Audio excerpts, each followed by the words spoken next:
días. Buenos días, hermanos. Dios les bendiga. Bendiciones. Dios les bendiga en esta mañana, hermanos. Es un privilegio estar acá con ustedes en la casa del Señor y dar continuidad a esta serie de los Salmos. Salmos capítulo 62. Yo le voy a pedir que se ponga un momentito de pie. Vamos a leer el Salmo 62 para entrar en el mensaje que el Señor tiene preparado para nuestras vidas hoy. Salmos capítulo 62. Es un gozo estar en la casa del Señor y yo me alegro, hermano. Me alegro de ver que el Señor es bueno y para siempre son sus misericordias. Dios contesta nuestras oraciones aún sabiendo que nosotros no somos merecedores de tal cosa, porque ninguno de nosotros tenemos un estándar tan alto como para poner en deuda a Dios. Yo no puedo decir, yo te sirvo y porque yo te sirvo, entonces estás en deuda conmigo de responderme. No, Dios es soberano, hace lo que Él quiere, cuando Él quiere y como quiere. Salmos capítulo 62, vamos conmigo, vaya conmigo a su Biblia. Al músico principal, a Jedutún, Salmo de David. En Dios solamente está callada mi alma, de Él viene mi salvación. Él solamente es mi roca y mi salvación. Es mi refugio, no repararé mucho. ¿Hasta cuándo maquinaréis contra un hombre tratando todos vosotros de aplastarle como pared desplomada y como cerca derribada? Solamente consultan para arrojarle de su grandeza, aman la mentira, con su boca bendicen, pero maldicen en su corazón. Selah. Alma mía, en Dios solamente reposa, porque de Él es mi esperanza. Él solamente es mi roca y mi salvación, es mi refugio, no repalaré. En Dios está mi salvación y mi gloria. En Dios está mi roca fuerte y mi refugio. Esperad en Él en todo tiempo, oh pueblo. Derramad delante de Él vuestro corazón, nuestro corazón. Dios es nuestro refugio. Por cierto, vanidad son los hijos de los hombres, mentira los hijos de varón, pesándolos a todos igualmente en la balanza serán menos que nada. No confiéis en la violencia ni en la rapiña, no os envanezcáis. Si se aumentan las riquezas, no pongáis el corazón en ella. Una vez habló Dios, 2 veces he oído esto, que de Dios es el poder. Y tuya, oh Señor, es la misericordia, porque tú pagas a cada uno conforme su obra. Amén. Amén. Oremos. Señor, gracias te damos por esa gracia sublime, irresistible que tú has hecho caer sobre nosotros. Por esa gracia nos rescataste, nos arrastraste hasta ti, Señor, y nos has dado salvación. Hoy en esta mañana queremos darte gracias, queremos escuchar tu palabra, el consejo de tu palabra y ponerlo en práctica, en obra en nuestras vidas, Señor. Habla a nuestras vidas y a nuestros corazones en el nombre de Jesús, Señor. Suya es la gloria, Señor, suya es toda la alabanza y toda la adoración. No a nosotros, oh Dios, sino a tu nombre damos gloria por los siglos de los siglos. Amén. Amén. Amén. Tome su asiento, hermano. Salmo 62. El Salmo 62 es un salmo que si usted detenidamente pudo prestar atención, se va a dar cuenta que es un salmo totalmente de gratitud.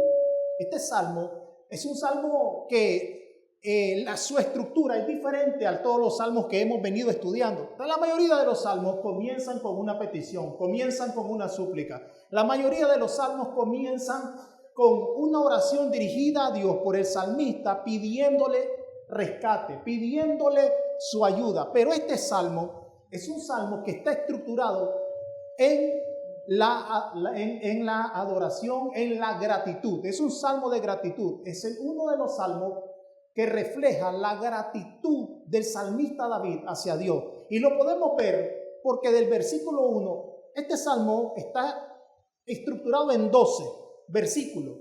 Y los primeros 6 versículos aparece la palabra solamente, porque el escritor David de este salmo quiere dejar por plasmado que solamente a través de Dios es que él puede encontrar esa respuesta y está agradecido. La palabra solamente que aparece aquí quiere decir o da a entender que es exclusivo, que es único. David nos está diciendo que solamente en Dios él puede encontrar refugio, que solamente en Dios él puede encontrar respuesta. Y David está agradecido con Dios. A pesar de las circunstancias que él estaba atravesando, todos sabemos que está siendo perseguido cuando está escribiendo este salmo por su hijo Absalón, por la rebelión que se había levantado y él quería suplantar el trono de su padre David. Pero este salmo es muy interesante porque no comienza con una súplica, comienza con agradecimiento y termina con gratitud. Todo el salmo en sí, en todo su núcleo, el mensaje central es la gratitud que David tiene al darse cuenta totalmente que solamente en Dios es que nosotros podemos encontrar respuesta. Y entonces cuando esta palabra solamente significa exclusivo, significa único. David nos da a entender que solamente en Dios nosotros vamos a tener la respuesta para las diferentes circunstancias de nuestra vida.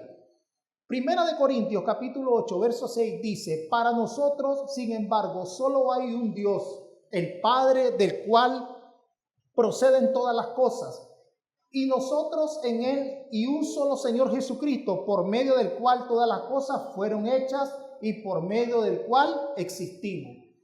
David está consciente a través de una meditación profunda de que todas las circunstancias que estaba atravesando él en su vida, había solamente alguien que podía ayudarle y era nuestro Señor.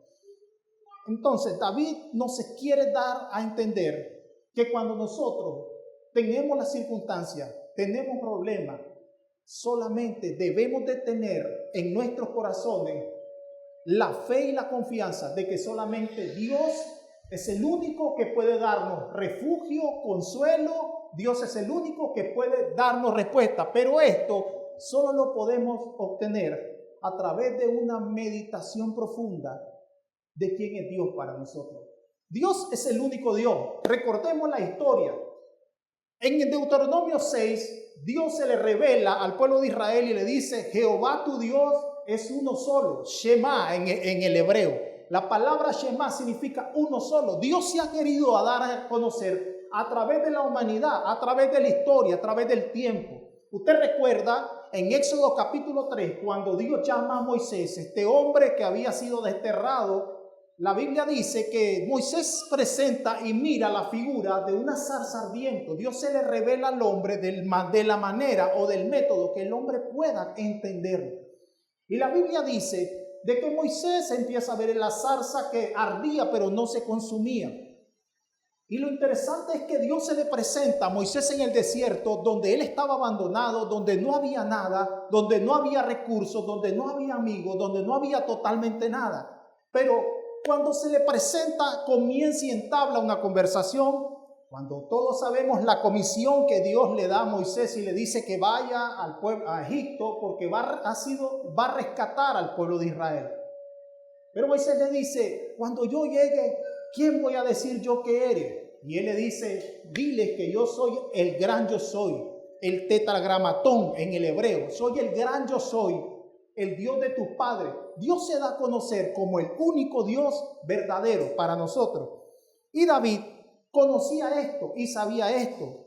Por eso David estaba consciente que solamente en Dios podía obtener esa respuesta. Podía sentir un corazón agradecido para saber de que solamente su amparo dependía de Dios. Dice en el versículo 1, en Dios está acallada mi alma. Esta palabra, acallada mi alma, recordemos, el alma es el asiento de las emociones, las decisiones y la voluntad. Recuerde que usted, antes de que el Señor lo llame y lo busque usted, porque usted no busca a Dios, Dios lo busca a usted. Su alma está sujeta al pecado, su alma se inclina al pecado, pero cuando Dios viene y hace una obra en usted, entonces ahora sus emociones, sus sentimientos, sus voluntades ya no se inclinan hacia el mal, sino hacia el Señor. Entonces el alma es el asiento de esas emociones. Y la vida expresa que esa alma está acallada en el Señor. La palabra acallada significa o nos quiere dar a entender que está en calma, está en quietud, está en reposo. En Dios está acallada mi alma. Y es que, mire, hermano, Dios es diferente o actúa diferente a como nosotros actuamos. Se me escapa ahorita la palabra que se le da, al término que se le da teológicamente a esto, pero pareciera un Dios de contraste. La Biblia dice, el que quiera salvar su vida tiene que perderla. Es mejor que dar que recibir. Y hay un término, ahorita se me escapa el término en la teología que hay, porque Dios actúa de manera diferente a nosotros. Por lo general, cuando nosotros estamos pasando un problema, una dificultad, una circunstancia, ¿qué es lo primero que nosotros hacemos? Nos ponemos ¿qué? Ansiosos. Lo primero que viene a nosotros es la ansiedad, la desesperación, la preocupación. Pero David le dice aquí, en Dios está que acallada mi alma. En Dios está reposando mi alma. Y es lo que Dios nos quiere enseñar, que nosotros debemos de guardar quietud y reposo para admirar al Dios grande y al Dios eterno que está con nosotros. Recuerda lo que sucedió en Éxodo capítulo 14, cuando el pueblo de Israel es sacado de Egipto y de repente Dios permite la circunstancia en la cual el pueblo de Israel se vea frente al mar y frente a la circunstancia, y permite que ese problema venga y que el pueblo de Israel de repente se empieza a decir, ¿para qué nos sacaste de Egipto? ¿Para que muramos a las espadas, a las lanzas, bajo las ruedas de los caballos de Faraón? Y la Biblia dice que la orden de Dios fue tan sencilla, y la orden de Dios o el consejo de Dios es tan sencillo para nosotros que no necesitamos tener tanta hermenéutica o homilética para poder entenderlo. ¿Cuáles fueron las palabras que Dios le dio al pueblo de Israel a través de Moisés? Está como Éxodo 14:14, está quieto, porque hoy verá la salvación del Señor, y estos enemigos que tú has visto no lo volverás a ver jamás. ¿Y qué fue lo que sucedió? ¿Los enemigos fueron destruidos, sí o no? Sí. Y la orden de Dios era que nosotros, o que en ese momento el pueblo de Israel permaneciera quieto. Y David está diciendo, en Dios está acallada mi alma. En Dios puedo encontrar la paz, la tranquilidad para que mi alma esté reposando. Y es que una de las cosas que el diablo hace en el cristiano es meter la zozobra, el pánico, el temor, meter la incertidumbre, porque el diablo sabe que si el cristiano que pierde la paz, perdió la guerra. ¿Y cuántas veces nos sucede, si somos sinceros? Vamos a la oración y estamos en la oración y de repente no tenemos paz, no sentimos esa paz de Dios, no sentimos esa intimidad con Dios, porque estamos pensando en el problema, estamos pensando en la situación. Es más, y estamos planeando cómo hacer para poder darle un consejo a Dios para que Dios resuelva nuestro problema. Se nos olvida que Él no necesita consejo de ningún ser humano. Él es sabio, Él es eterno, poderoso, omnipotente, omnipresente, el mismo Dios de ayer, de hoy y de siempre, y que su reino es sempiterno por los siglos de los siglos. Se nos olvida. Si somos sinceros, se nos olvida, sinceramente. A mí me ha pasado, de repente tengo un problema y voy a orar. Y entonces, como todo cristiano, con tu protocolo vas a la oración, pero de repente estás orando y Señor, y comienzas a pensar en el problema, y Señor, y te levantas y sientes aquellas incertidumbres. Pero Dios lo que quiere es que nosotros entremos en una intimidad con Él y reposemos. Porque yo le voy a decir algo, ¿de qué manera es la única manera que nosotros podemos ver la gloria de Dios en nuestra vida si no es a través de los problemas y la situación difíciles, adversas? Tenemos vivos ejemplos acá. Nuestra hermana decía 7 meses en los cuales tal vez ellos lloraron, se desesperaron, ellos pensaron que ya había tardado, pero Dios no había tardado. Dios tenía la hora, el minuto, el destino, todo tenía planificado, porque así es nuestro Dios. Así es Dios con nosotros. Dios es un Dios que tiene todo bajo su control. Lo que pasa es que recuerde que Dios es infinito y nosotros somos finitos. Dios es inmutable, pero nosotros somos mutables. Hoy amanecemos alabando a Dios y glorificando a Dios, y mañana estamos aburridos, no queremos alabar a Dios, no queremos servir a Dios, no queremos. Porque esa es la naturaleza nuestra.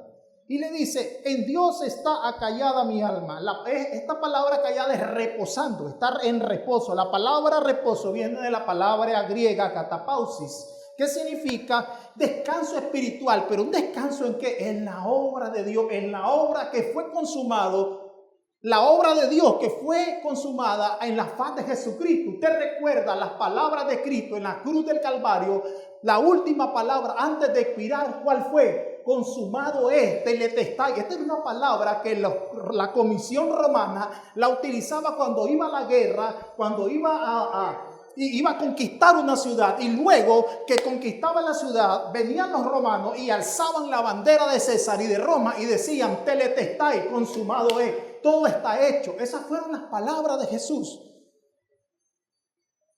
cuando Él ofreció el sacrificio eterno. Y el Señor lo que nos está diciendo es que cada vez que nosotros tengamos circunstancias, tengamos problemas, tengamos adversidades, nuestra mirada vaya a la cruz y recordemos las palabras de Él. Teletestai, consumado es, todo está hecho y todo fue hecho perfecto para nuestra vida.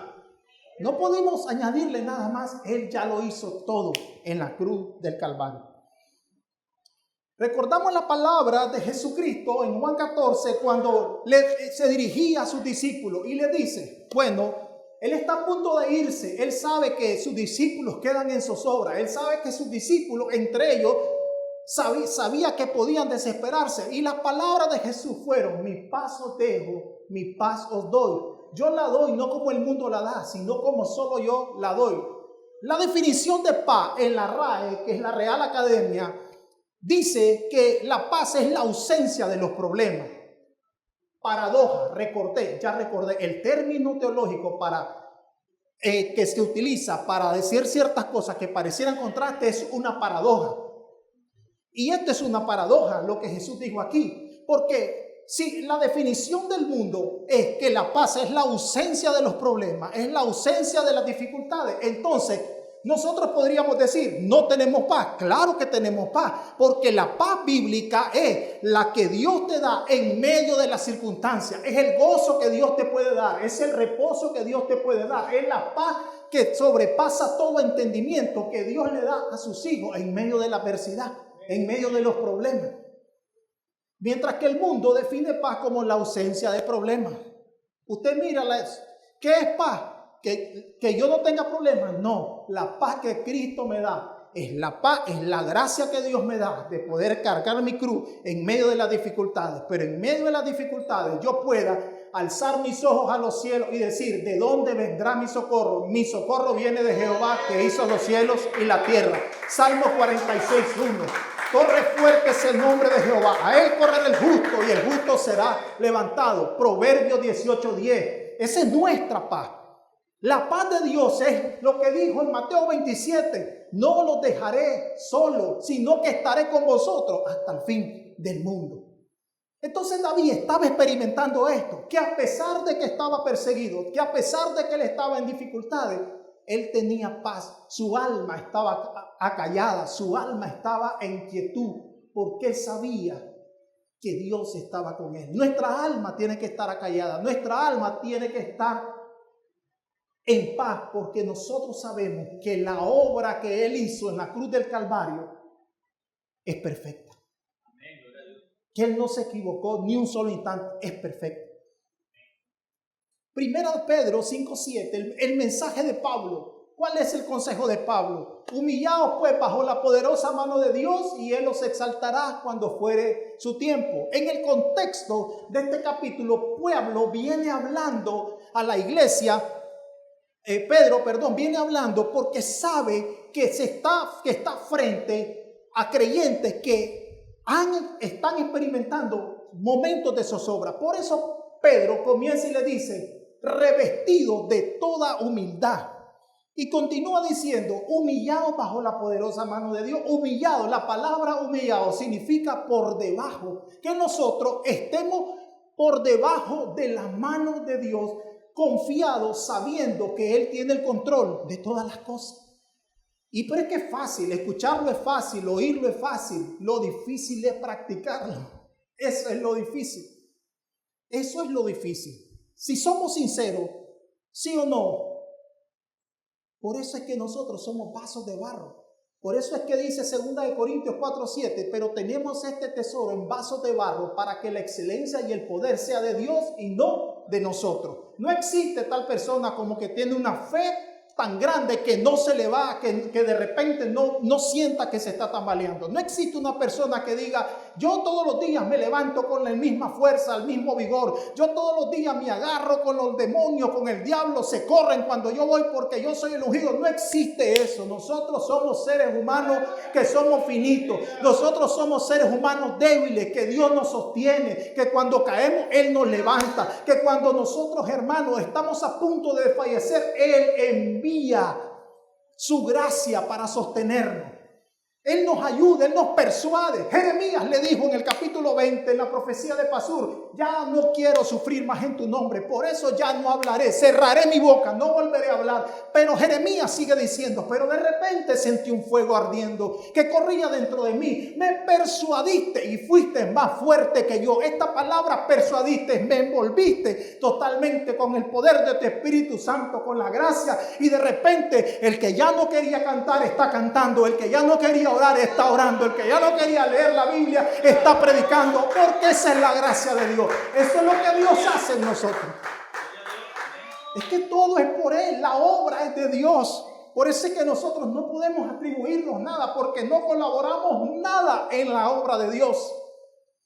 Por eso dice Filipenses, ¿qué dice 1:6? Estando persuadido de esto, convencido, teleo, la palabra persuadido en el griego, teleo, persuadido de esto, que el que comenzó en vosotros la buena obra la va a perfeccionar hasta la venida de nuestro Señor Jesucristo. Ahí dice que el que la va a perfeccionar es Él. Ahí no dice que el que la va a perfeccionar es el hermano Ronald, el hermano César, es el hermano Donald, el hermano Leonel. No, el que va a perfeccionar esa obra es solamente Dios. El que va a perfeccionar la obra en usted es solamente el que lo llamó, Dios eterno y Dios poderoso. Amén. Nadie más. Por eso es que usted y yo no podemos criticar ni juzgar la vida espiritual de nadie. Por eso es que el Señor nos dice que antes que nosotros, ¿qué? Veamos qué. En nuestro hermano veamos lo que nosotros, las vidas que tenemos en nuestros ojos. Porque todos estamos en las manos de un Dios que está perfeccionando nuestras vidas cada día, hasta la estatura del varón perfecto. Entonces, vemos que David está gozoso y está agradecido por el descanso que ha encontrado en Dios a través del problema. Imagínese usted, su hijo Absalón lo está siguiendo para matar. Y sin embargo, este hombre está agradecido. Este hombre escribe el Salmo 3 y dice, en paz me acostaré y así mismo me levantaré, porque solamente tú, Señor, me haces que vivir. Usted y yo tenemos un problema y no podemos dormir. Sea sincero, nos cuesta dormir. Y puede repetir, en paz me acostaré y así, pero es que esto no es de repetir, esto es de creerlo en mi corazón, esto es de abrazar la cruz de Cristo, esto es de abrazar la gracia del Señor y saber que su gracia es suficiente, saber que Dios es suficiente para mí. Es de abrazar la gracia del Señor. Y nosotros podemos ver de que Dios es un Dios que tiene todo bajo control. La Biblia está llena acerca de ejemplos que nos hacen ver que Dios tiene el control y no se le escapa nada, no se le escapa ni la mínima milésima, no se le escapa. Dios no llega tarde, Dios no se atrasa. Dios, hermano, es soberano y tiene el control de todo. Dios es providente y eso significa que Dios no está dormido, como dice el Salmo 121, no se adormecerá el que guarda Israel. Eso no significa que la providencia de Dios me da a mí la confianza para saber que Dios no está ausente de mis problemas, sino que es un Dios presente, es un Dios cercano, no es un Dios lejano. La providencia de Dios significa que Dios está activo en nuestra vida, en la vida del creyente.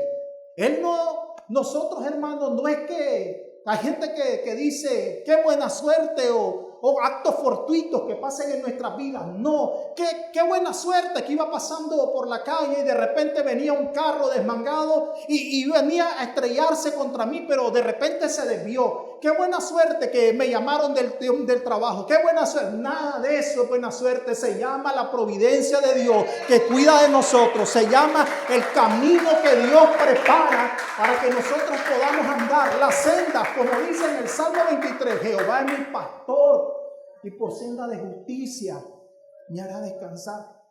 Esa es la providencia de Dios. A mí me encanta cuando hablamos de la providencia de Dios, porque puedo ver qué grande es Dios y qué pequeño y insignificante soy yo. A mí me encanta hablar de la providencia de Dios, porque puedo ver de que aunque yo planifique mi destino, aunque yo diga que tengo asegurado todo, Dios es el único que es providente para mi vida. Él es el único que conoce el futuro, el que lo conoce todo. El Proverbio 21, versículo 1 dice: como los repartimientos de las aguas está el corazón del rey y Dios lo inclina a hacer lo que él quiera. Usted recuerda lo que dice Romanos capítulo 8, verso 28, dice que los que aman a Dios, todas las cosas que les ayudan para sunergeo en el griego, colaboran para bien. Ok, de repente estás pasando ese momento difícil, pero ese momento difícil que viene a nuestra vida sin avisarnos, Dios lo permite para que ese momento colabore para bien para nosotros. Si no, miremos el ejemplo de José. ¿Qué le pasó a José? Lo vendieron sus hermanos, ¿qué más? Lo echaron preso, ¿qué más? Lo traicionaron. Pero ¿qué fue lo que pasó en Génesis capítulo 50? Cuando estaba frente a sus hermanos, dijo: ahora yo sé por qué Dios me preservó para esto. Tuve que pasar todo esto para que Dios pudiera preservarme para esto. No sé lo que yo estoy pasando. Yo sí sé lo que estoy pasando. No sé lo que usted está pasando. Pero lo que usted esté pasando, yo le aseguro que va a colaborar para bien. Porque la Biblia dice que los que aman a Dios, todas las cosas nos ayudan para bien. Todas las cosas nos ayudan. Sí. Por eso es que Dios es así, providente y poderoso. Mire, Mateo 10 dice que un pajarillo no cae al suelo si no es por la voluntad de Dios. Dios controla todo. Yo he escuchado hermanos que dicen, la Biblia dice, ni la hoja de un árbol se mueve si no es la voluntad de Dios. No fue. En la Biblia no está, pero sí lo dijo Martín Lutero. Y es cierto, hablando acerca de la providencia de Dios, la mano providente de Dios. La mano invisible de Dios, que nosotros no la vemos físicamente, pero sí vemos espiritualmente que Él se está moviendo en nosotros. Hay situaciones que pasan y nos vienen por nuestra desobediencia, pero Dios la torna para bien. Dios la torna para bien. Aún nosotros no mereciéndolo, porque la Biblia dice en el Salmo 103 que Él no nos ha pagado conforme lo que merecimos. ¿Cuál es la paga de nuestro pecado? La muerte. Sin embargo, aquí estamos hoy. ¿Usted pecó ayer? Yo sí. ¿Usted pecó hoy? Sí, me enojé con una leña que se me enterró en el dedo y que me lastilla y que andaba enojado. Sí. Todos pecamos todos los días.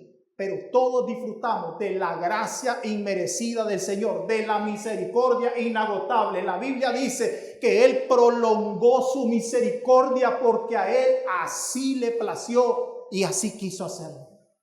Él es nuestro Dios.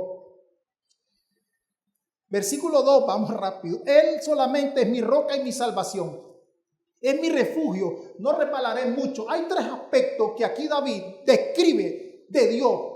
Hay tres aspectos que lo hacen estar anclado en esta confianza. Número 1, dice, Él es mi roca. La palabra roca quiere decir que Él es inamovible para Él. La palabra roca quiere decir o significa de que Dios es un fundamento firme para Él. Él es mi roca, dice. Luego, Él es mi refugio. Es el segundo aspecto que David abarca acerca de Dios. El refugio es donde yo puedo resguardarme sin sufrir peligro.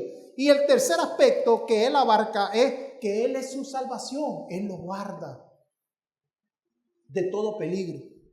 Esos son los tres aspectos que David en el versículo 2 abarca o contempla de Dios. Es mi roca, es mi refugio y es mi salvación. Dios tiene que ser para ti y para mí. Dios tiene que ser mi roca, Dios tiene que ser mi refugio y Dios tiene que ser mi salvación. Esas tres cosas tienen que estar en el corazón del creyente, y cuando esas tres cosas estén en nuestro corazón, aunque esté en la adversidad, nosotros podremos decir, como dijo Samuel, Ebenezer, Ebenezer, hasta aquí la mano de Dios nos ha ayudado. Como dijo Job, desnudo nací del vientre de mi madre, desnudo volveré a él. Por eso Dios quiere que nosotros hoy nos demos cuenta de que Él es nuestra roca, nuestra fortaleza, nuestro refugio y nuestra salvación.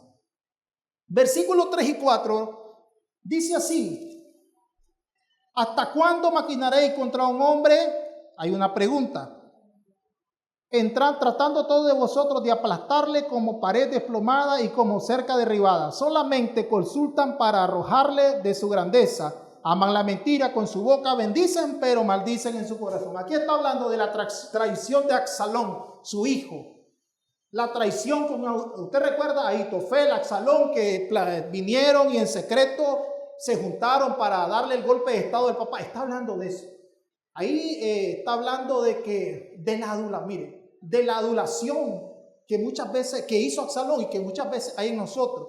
La palabra adulación quiere decir mentira o engaño. Usted recuerda cuando en el pollino iba entrando Jesús, iba entrando a Jerusalén, y usted recuerda a la gente que, oh, sana, hijo de David, bendito el que viene, bendito el hijo de David, bendito el Altísimo, el Dios Altísimo. Y pareciera que esa gente era muy creyente, ¿verdad? Pareciera que tenía una gran fe en Jesucristo. Pero cuando él estaba en el Gólgota, ¿qué era lo que esa misma gente decía? Crucifíquelo.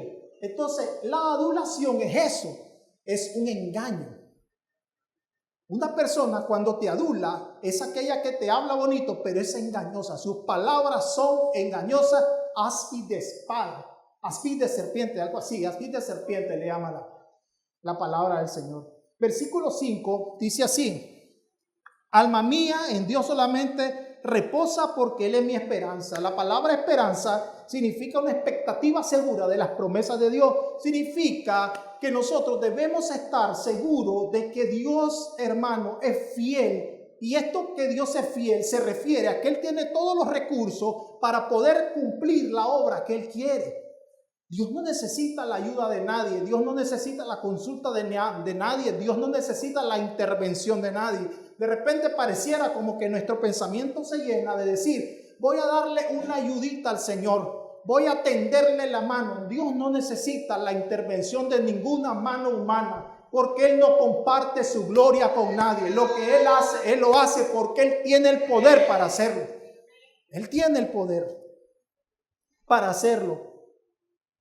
Y Mateo capítulo, te recuerda, 24 dice que cielo y tierra pasarán, pero su palabra no pasará. ¿Qué es lo que dice Isaías en el capítulo 41, verso 10? No temas, porque yo estaré contigo. No desmayes, porque yo soy tu Dios. Siempre te ayudaré, siempre te sustentaré. Siempre lo hará. ¿Por qué? Porque usted y yo lo merecemos. Hermano, si fuera por eso, si la ayuda de Dios dependiera porque yo me comporto bien, yo estoy ya. Si la misericordia de Dios y la gracia de Dios dependiera porque yo no quebranto ninguna de sus leyes, muerto usted y yo.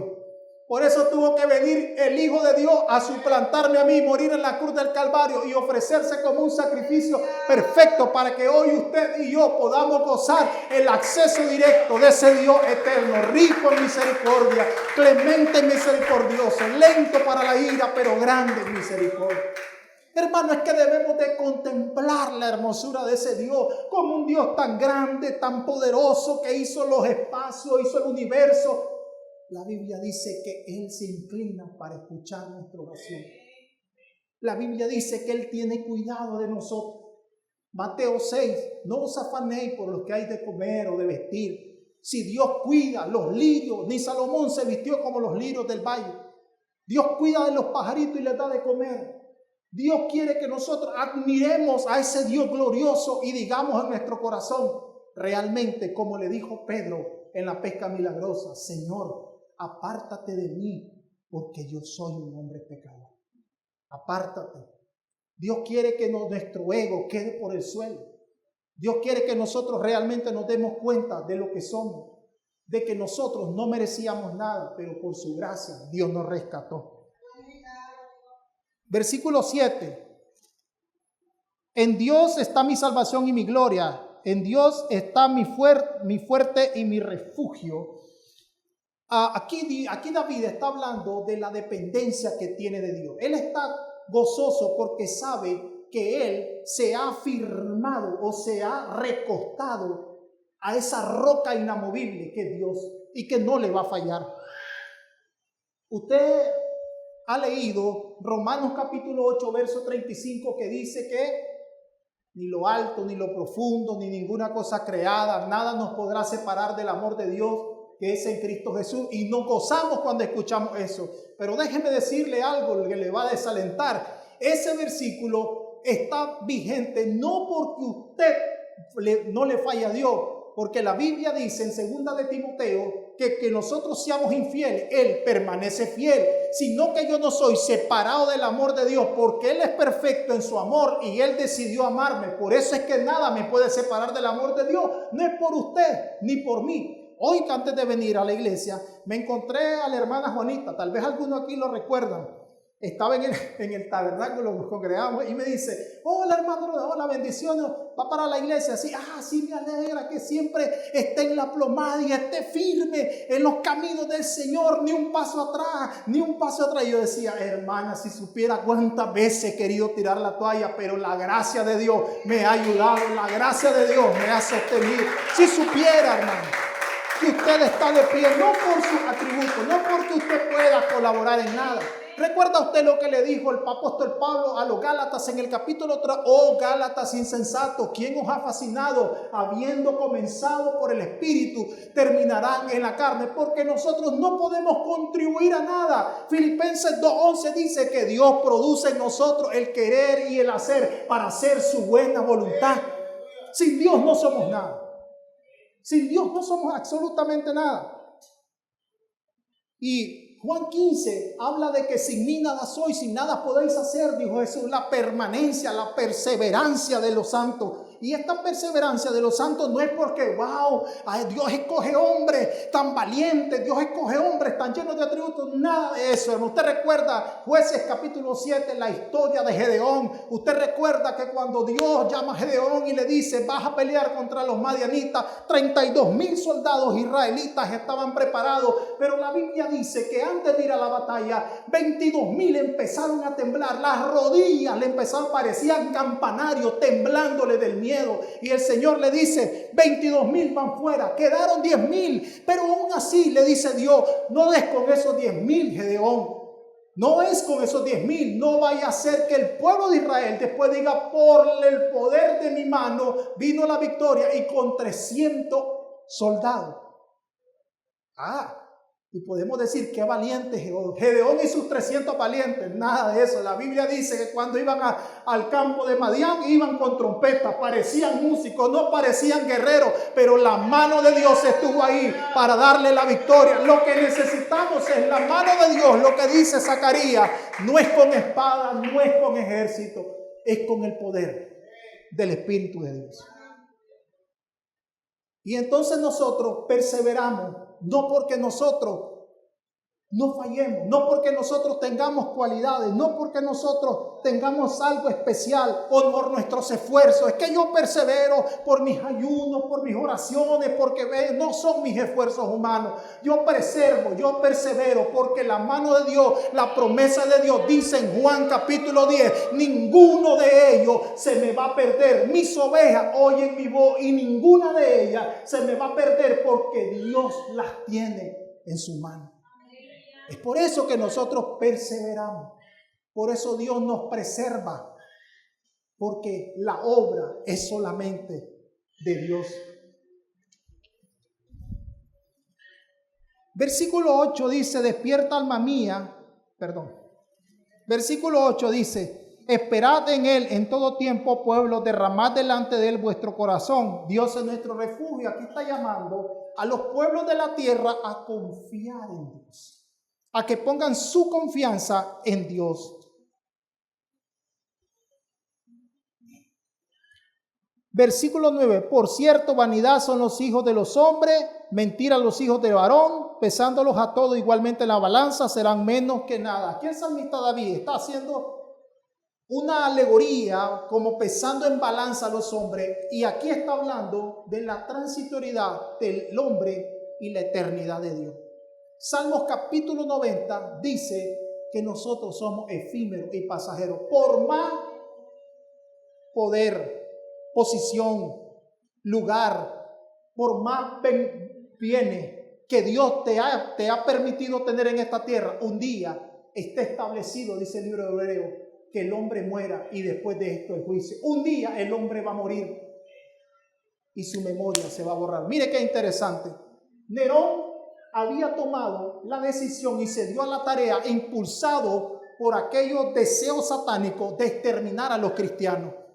Ahora, ese hombre, ese nombre Nerón, cuando era oído, la gente temblaba porque era un emperador con un imperio y un ejército que la gente le temía.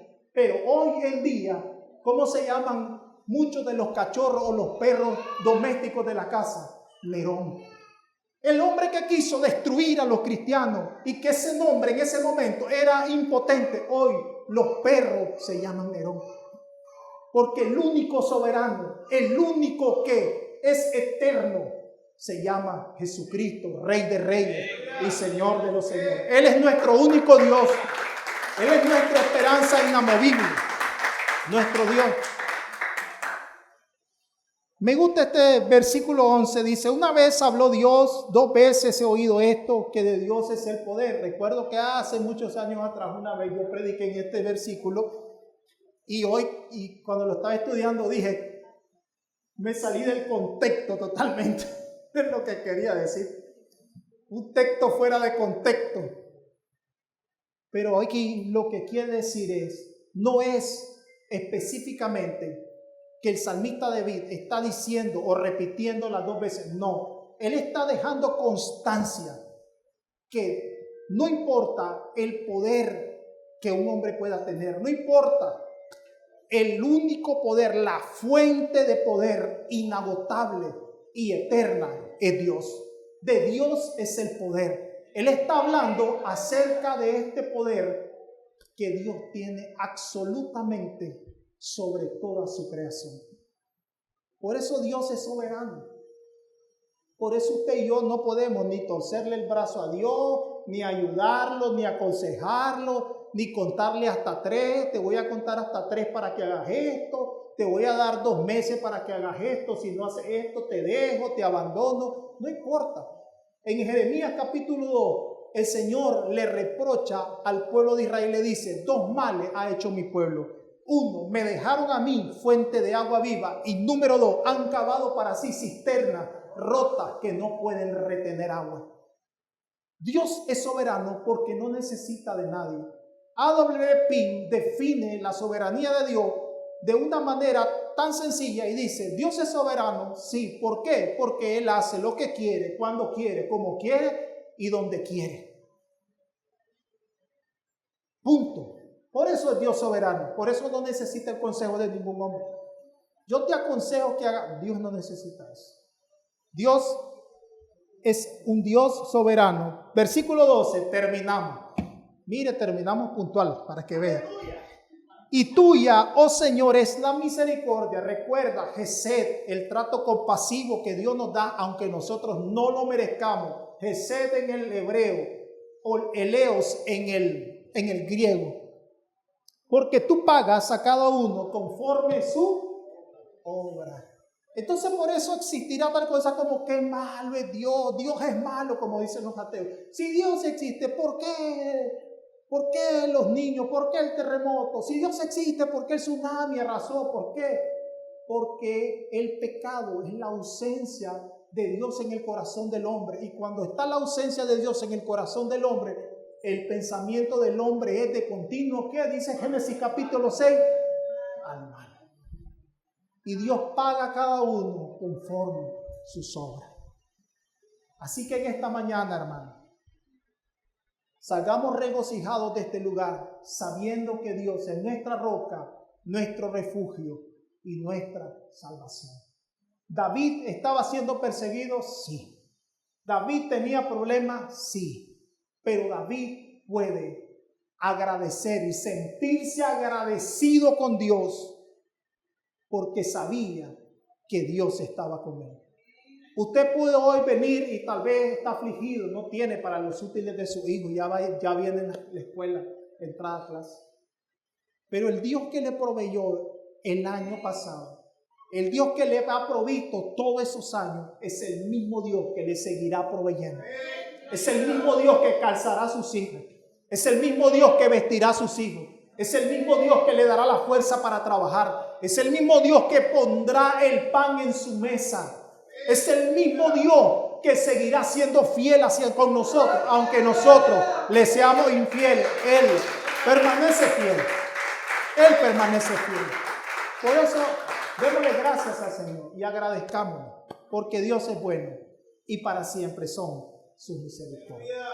Dios les bendiga, Dios les guarde, hermano, bendiciones, y que el Señor en esta semana añada de sus misericordias cada día. Dios les bendiga, hermano. Póngase sobre sus pies, vamos a orar y vamos a darle gracias al Señor.